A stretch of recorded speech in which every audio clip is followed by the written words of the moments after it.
السلام علیکم ورحمۃ اللہ وبرکاتہ۔ الحمد للہ وحدہ والصلاة والسلام علی من لا نبی بعدہ، اما بعد، اعوذ باللہ من الشیطان الرجیم، بسم اللہ الرحمن الرحیم۔ الذین یذکرون اللہ قیاما وقعودا وعلی جنوبہم ویتفکرون فی خلق السماوات والارض ربنا ما خلقت هذا باطلا سبحانك فقنا عذاب النار، صدق اللہ العظیم۔ اللہم صل علی محمد وعلی آل محمد کما صلیت علی ابراہیم وعلی آل ابراہیم انک حمید مجید۔ اللہم بارک علی محمد وعلی آل محمد کما بارکت علی ابراہیم وعلی آل ابراہیم انک حمید مجید۔ امید کرتا ہوں کہ آپ تمام ساتھی خیر و عافیت سے ہوں گے اور آپ کو رمضان المبارک کے کورس سے فائدہ ہو رہا ہوگا۔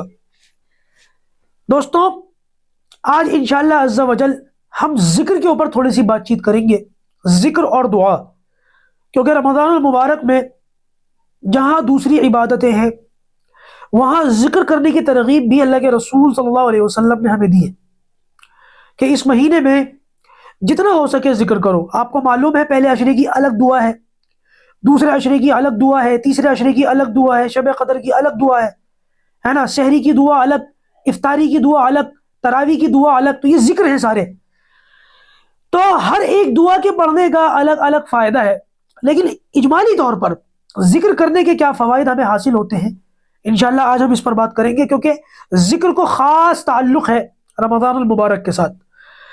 اس متعلق ہم کل بات کرتے، لیکن جامعۃ الخیر کا خلاصہ اور اس کا تعارف آپ کے سامنے ذرا وضاحت سے ہو گیا تو ہمیں اس پر بات کرنے کا موقع نہیں ملا۔ اللہ پاک مجھ کو صحیح بات کہنے کی اور ہم سب کو اس پر عمل کرنے کی توفیق عطا فرمائے۔ دوستو، قرآن مجید میں جو آیت میں نے آپ کے سامنے پڑھی ہے، اللہ تبارک و تعالی نے اس میں ذکر کیا ہے ان لوگوں کا جو عقل مند ہیں۔ کہ عقل مند کون ہیں؟ عقل مند لوگ وہ ہیں، ان فی خلق السماوات والارض واختلاف اللیل والنہار لآیات لأولی الالباب، کہ بے شک زمین اور آسمان کی پیدائش میں اور دن اور رات کے آنے اور جانے میں نشانیاں ہیں عقل مند لوگوں کے لیے۔ یعنی کہ اس کائنات میں جو لوگ غور و فکر کرتے ہیں وہ تھوڑے بہت عقل بھی رکھتے ہیں، تو ایسے لوگ وہ ہیں جو عقل مند ہیں۔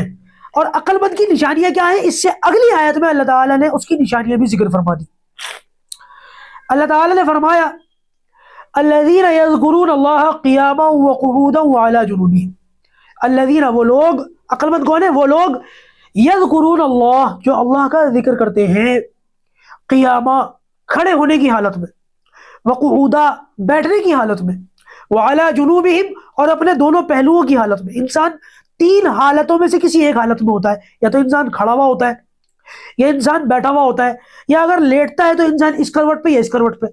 تو اللہ تعالیٰ فرما رہے ہیں کہ عقل مند لوگ وہ ہیں جو کھڑے ہونے کی حالت میں بھی میرا ذکر کرتے ہیں، بیٹھنے کی حالت میں بھی میرا ذکر کرتے ہیں، اور لیٹنے کی حالت میں، چاہے اس پہلو پر ہو یا اس پہلو پر ہو، اس حالت میں بھی مجھے یاد کرتے ہیں، میرا ذکر کرتے ہیں۔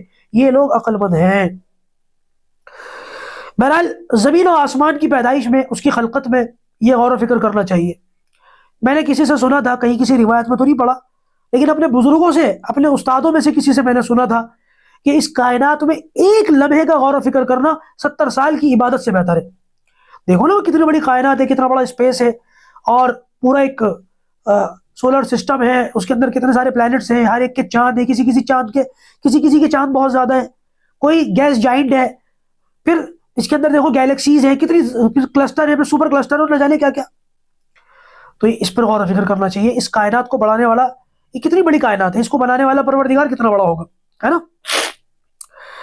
اچھا جی، اس تعلق سے ایک واقعہ یاد آیا، امام اعظم ابو حنیفہ رحمۃ اللہ علیہ کا۔ دہریے جو ہر دور میں ہوتے ہیں، ملحد، ایتھیسٹ، ناستک، الگ الگ ناموں سے ان کو پکارا جاتا ہے۔ یہ کہتے ہیں ہمارا کوئی مذہب نہیں ہے۔ یہ کہنا کہ ہمارا کوئی مذہب نہیں ہے، یہ بھی آج ایک بہت بڑا مذہب ہے۔ بہرحال ان لوگوں کا جو ہے سابقہ پڑا امام اعظم ابو حنیفہ سے۔ انہوں نے پوچھا ابو حنیفہ سے، ابو حنیفہ، ہم نے سنا ہے تمہاری عقل کے بڑے چرچے ہیں اور تم کہتے ہو کہ اللہ ایک ہے، خدا ہے اور وہ ایک ہے، کہ تم کیا کہتے ہو؟ انہوں نے کہا بھائی آٹومیٹک سسٹم ہے، ساری کائنات اپنے آپ بنی ہے، اپنے آپ چل رہی ہے، اور تم کہتے ہو کہ نہیں اس کا بنانے والا، اس کا چلانے والا کوئی ہے، ثابت کرو۔ تو امام صاحب نے فرمایا کہ بھائی اس کے لیے کوئی باقاعدہ دن طے کر لو اور اس دن بات کر لیتے ہیں، کوئی جگہ مقرر کر لو، وہاں بیٹھ کے بات ہو جائے گی۔ اگر ٹھیک ہے، فلاں فلاں مسجد کے دروازے پر اس دن جو ہے، مثال کے طور پر اتوار کے دن عصر کی نماز کے بعد بیٹھ جائیں گے۔ چلو بھائی ٹھیک ہے۔ اب امام اعظم ابو حنیفہ بڑی شخصیت تھے، پوری دنیا ان کو جانتی تھی۔ اس زمانے میں چرچا ہو گیا کہ امام اعظم ابو حنیفہ کا اپنے زمانے کے دہریوں سے مناظرہ ہونا ہے، ڈیبیٹ ہو رہا ہے، شور مچ گیا، موت تو موت، پبلکسٹی ہو گئی۔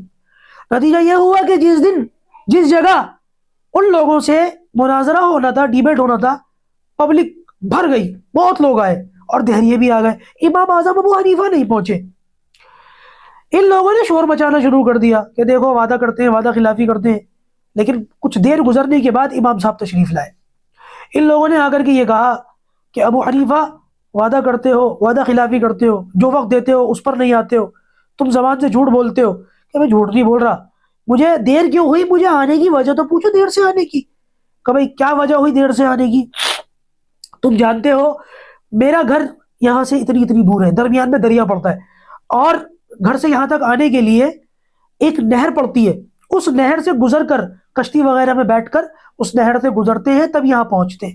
آج جب میں گھر سے نکلا یہاں آنے کے لیے تو میں نے دیکھا دریا کے اندر طوفان آیا ہوا ہے۔ اب طوفان کی وجہ سے کوئی ملاح، کوئی کشتی والا وہاں تھا بھی نہیں۔ میں کھڑے ہو کے سوچ رہا تھا تم سے وعدہ بھی کر رکھا ہے، پہنچنا بھی ضروری ہے، اور یہاں سے گزرنا بھی آسان نہیں ہے، کہ یہاں سے گزروں کیسے؟ میں کھڑے ہو کے یہ بات سوچ رہا تھا، اچانک میں نے یہ دیکھا کہ دریا کے کنارے ایک درخت، ایک پیڑ ہے، ٹری، وہ اپنے آپ بیچ میں سے کٹا، اپنے آپ اس کے ٹکڑے ہوئے، اپنے آپ اس میں سے لکڑیاں نکلی، اپنے آپ اس میں سے پھٹے نکلے، اپنے آپ وہ پھٹے جڑے، پھر وہ اپنے آپ ایک کشتی کی شکل بن گئی۔ میں اپنے آپ اس میں بیٹھ گیا، پتہ نہیں کیسے، پھر وہ کشتی اپنے آپ دریا میں اتری، پھر وہ کشتی اپنے آپ چلی، اور پھر میں وہاں سے اترا، پھر میں یہاں پہنچا۔ وہ کہنے لگے کہ ابو حنیفہ ہم تو تمہیں بڑا سمجھدار سمجھتے تھے، یہ کیسی بیوقوفی کی باتیں کر رہے ہو؟ بھلا کوئی چیز اپنے آپ بن کے اپنے آپ چل سکتی ہے؟ ایک کاغذ کا ٹکڑا بھی اپنے آپ نہیں بن سکتا، اتنی بڑی کشتی اپنے آپ کیسے بن جائے گی؟ کہ اللہ کے بس میری بات ثابت ہو گئی۔ اللہ کے بندو، عقل کے اندھوں، جب ایک کاغذ، ایک کشتی اپنے آپ بن کے اپنے آپ نہیں چل سکتے، تو اتنی بڑی کائنات یہ اپنے آپ بن کے اپنے آپ چل رہی ہے۔ امام اعظم ابو حنیفہ رحمۃ اللہ علیہ کی کوئی بات کا ان کے پاس جواب نہیں تھا، کوئی جواب نہیں تھا، لاجواب ہو گئے، اور امام ابو حنیفہ اس چھوٹی سی دلیل سے آٹومیٹک جیت گئے۔ تو اس کائنات میں غور کرنا چاہیے، یہ عقل مندوں کی نشانی ہے۔ بہرحال رمضان کے اندر کرنے والے اعمال میں سے، کیونکہ ہم اس پر بھی باقاعدگی کے ساتھ بات کریں گے کہ رمضان میں کون سے کام ہیں جو کرنے چاہیے، تو دوستو سب سے پہلے جو کام کرنے کا ہے وہ ہے تہجد کی نماز۔ رمضان میں تہجد کی نماز ضرور وصول کرنی چاہیے۔ دوستو بات دراصل یہ ہے، نفل نمازیں تو اور بھی ہیں، اوابین ہے، اشراق ہے، چاشت ہے، لیکن جتنی نفل نمازیں ہیں صرف تہجد کی نماز ایسی ہے جس کا ذکر قرآن میں موجود ہے، اور کوئی نماز، نفل نماز ایسی نہیں ہے جس کا ذکر قرآن میں موجود ہے سوائے تہجد کے۔ اس سے اندازہ لگائیے کہ تہجد کو اللہ تبارک و تعالیٰ کی نظر میں کیسی فضیلت حاصل ہوگی، کیا مقام ہوگا اس نماز کا۔ لہذا ہمیں 30 دن ملتے ہیں اور سحری کا ٹائم ملتا ہے، ہم کوشش یہ کریں کہ اپنی سحری سے اس انداز سے اپنا روٹین بنا لیں اٹھنے کا، کہ صبح اٹھ کے سحری کھا پی کے اس انداز سے فارغ ہو جائیں کہ 10-15 منٹ ہمیں عبادت کے مل جائے۔ بہت خوبصورت وقت ہوتا ہے، اور اس وقت میں مانگی گئی دعائیں، تہجد لاڈلی عبادت ہے، لاڈلی، اس وقت میں دعا مانگو گے ضرور قبول ہوگی، ٹھیک ہے نا۔ اچھا بھائی، ایک چیز اور وہ یہ سمجھیں کہ رمضان کی جو راتیں ہیں یہ بڑی قیمتی ہیں، ان راتوں میں جاگ کر عبادت کرنی چاہیے، اور خاص طور سے شب قدر کی رات، اس کا تو کیا ہی کہنا، لیلۃ القدر خیر من الف شہر، 1000 مہینوں سے بہتر۔ اس میں تو پوری رات بھی اگر ہمت کر کے جاگ لیا جائے اور ایک ایک لمحہ اللہ تعالیٰ کی عبادت میں گزار دیا جائے، میں سمجھتا ہوں تو بھی کم ہے، اور اگر ہمیں شب قدر مل جائے تو اس سے بھرپور فائدہ اٹھانا چاہیے، خوب فائدہ اٹھانا چاہیے۔ دوستو ذکر ایک ایسی عبادت ہے اللہ تعالیٰ کی کہ آپ کوئی بھی عبادت دیکھ لیں، کوئی بھی عبادت، یا تو اس عبادت کو ادا کرنے کا کوئی خاص وقت ہوتا ہے، یا اس عبادت کو کرنے کے لیے کچھ شرطیں ہوتی ہیں۔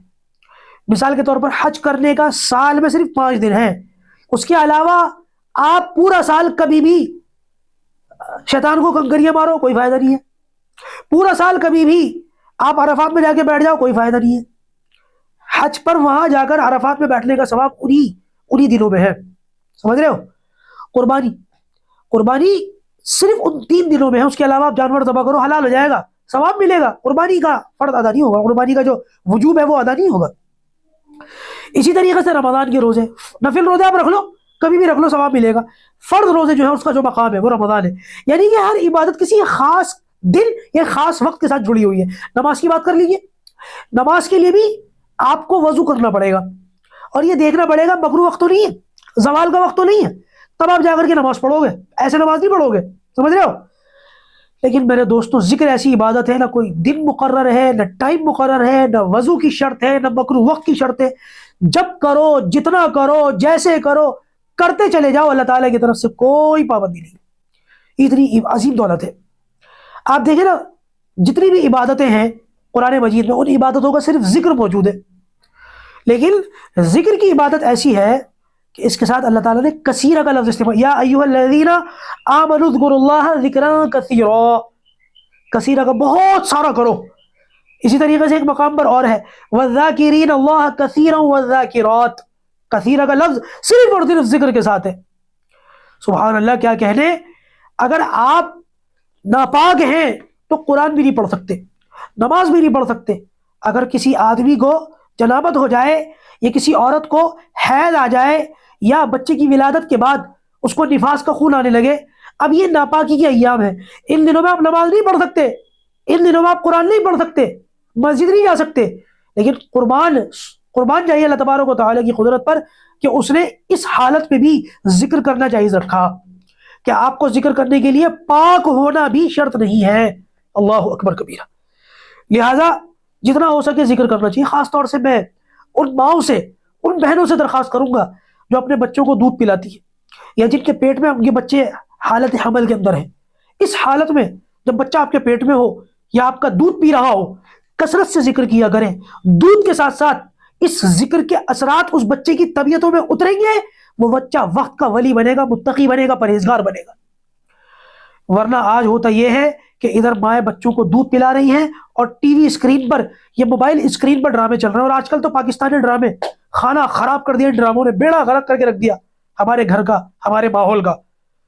کیا کچھ ہے کہنے کو، پاکستانی ڈرامے ہیں، لیکن کیا کچھ گند اور کیا کچھ زہر اس کے ذریعے سے عورتوں کو نہیں دیا. کتنی جو ہے مس گائیڈنگ کی جا رہی ہے، مائنڈ پروگرامنگ کی جا رہی ہے، مینوپولیٹ کیا جا رہا ہے لوگوں کا دماغ، خاص طور سے خواتین کا. یہ چیزیں کرتے ہوئے، یہ چیزیں دیکھتے ہوئے اگر آپ ان بچوں کو دودھ پلائیں گی، ان کی پرورش کریں گی، تربیت کریں گی، تو انہی چیزوں کے اثرات، ان کے گندے اثرات آپ کے بچوں کی طبیعت پر اتریں گے. اللہ ہماری حفاظت فرمائے. کام کاج کرتے ہوئے آپ جو ہے ذکر کریں. کوئی کام کر رہے ہیں ذکر کریں، آپ اٹھے ہوئے ذکر کریں. بہنوں سے کہوں گا کہ بہنیں گھر کا کام کر رہی ہیں، برتن دھو رہی ہیں، کپڑے دھو رہی ہیں، صفائی کر رہی ہیں، کھانا بنا رہی ہیں، آپ ذکر کریں. کیا بابرکت روٹی ہوگی وہ جب آپ اپنے شوہر کے لیے، اپنے ساس سسر کے لیے، اپنے بچوں کے لیے بنا رہی ہوں گی، اور ساتھ آپ کی زبان پر سبحان اللہ ہوگا. کیا آپ کو نہیں لگتا آپ کی زبان سے نکلنے والا اس سبحان اللہ، اس کا اثر اس روٹی میں نہیں آئے گا؟ اس روٹی کو کھانے کی برکت سے ان لوگوں کی طبیعتوں میں دینداری نہیں آئے گی؟ کیا آپ کے لیے ان کے دلوں میں محبت نہیں آئے گی؟ یقین کر کے تو دیکھیے کچھ دن. اب ہوتا یہ ہے، ہم ایکسرسائز کرتے ہیں نا، 2-4 دن اگر جم چلے جائیں یا بھاگا دوڑی کریں تو 2-4 دن میں اثر نہیں آتا، کچھ ٹائم لگتا ہے نا، مہینوں سالوں. ذکر کا بھی یہی معاملہ ہے، 2-4 دن میں اثر نہ دکھے، لیکن اگر آپ ریگولرلی کرتے چلے جائیں گے، پڑھتے چلے جائیں گے، کرتے چلے جائیں گے، پڑھتے چلے جائیں گے، کچھ دنوں میں انشاءاللہ اس کے بہترین نتائج آپ اپنی آنکھوں سے دیکھیں گے. بھائیوں سے کہوں گا، اپنی دکان پر بیٹھے ہو، بیٹھے بیٹھے کام کرو. اپنے دسترخوان اس پر کیا کہتے ہیں، ہوٹل پر بیٹھے ہو، بیٹھے بیٹھے عبادت ذکر کرو.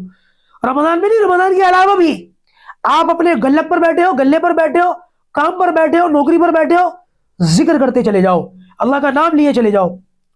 اور ایک روایت سناتا ہوں، بات کو ختم کرتا ہوں، اور انشاءاللہ اس سے آگے کی بات ذکر کے تعلق سے، کیونکہ بھی روایت باقی ہے، اور کیا کیا ذکر کرنے چاہیے، یہ ضروری چیزیں ہیں. رمضان کیونکہ بالکل ہمارے سر پر آ پہنچا، تو کس دن کون سا ذکر کرنا چاہیے اس کی وضاحت اگلی کلاس کے اندر ہوگی. آج صرف اتنا سمجھیں کہ نبی کریم صلی اللہ علیہ وسلم نے ارشاد فرمایا، ہر چیز کو چمکانے کے لیے کچھ نہ کچھ ہوتا ہے نا. آپ نے دیکھا ہوگا کہ خاص کیمیکل ہوتا ہے، لوہا اگر اس کو زنگ لگ جائے تو خاص کیمیکل لگایا جاتا ہے، اس سے لوہا چمک جاتا ہے. سونا اس کو چمکانے کے لیے الگ کیمیکل ہوتا ہے، سونا چمک جاتا ہے. ایسے ہی الگ الگ چیزوں کو چمکانے کے لیے الگ الگ کیمیکل اور مسالے ہوتے ہیں. تو یہ جو ہمارا دل ہے نا، اس کو بھی زنگ لگتا ہے. اس کو چمکانے کے لیے کیا ہے؟ اللہ کا ذکر. دلوں کو چمکانے والی چیز اللہ کا ذکر. لہٰذا اللہ کا ذکر ہم خوب کریں گے. اس کلاس سے مجھے امید ہے آپ کو فائدہ ہوا ہوگا. یہ نیت لے کر کے اٹھے کہ انشاءاللہ عز و جل ہم اس رمضان میں اللہ تبارک و تعالیٰ کا ذکر خوب کریں گے. خوب کریں گے. کیا کیا ذکر کرنا ہے، کیسے کرنا ہے، انشاءاللہ میں کل بتاؤں گا. اور مجھے پورا یقین ہے اگر آپ نے وہ ذکر کے فوائد سن لیے نا، رمضان کے آنے کا آپ انتظار نہیں کریں گے. آپ انشاءاللہ عز و جل آج سے ذکر کرنا شروع کر دیں گے. پاک پروردگار کہنے سننے سے زیادہ ہمیں ان باتوں پر عمل کرنے کی توفیق عطا فرمائے. وآخر دعوانا ان الحمد للہ رب العالمین.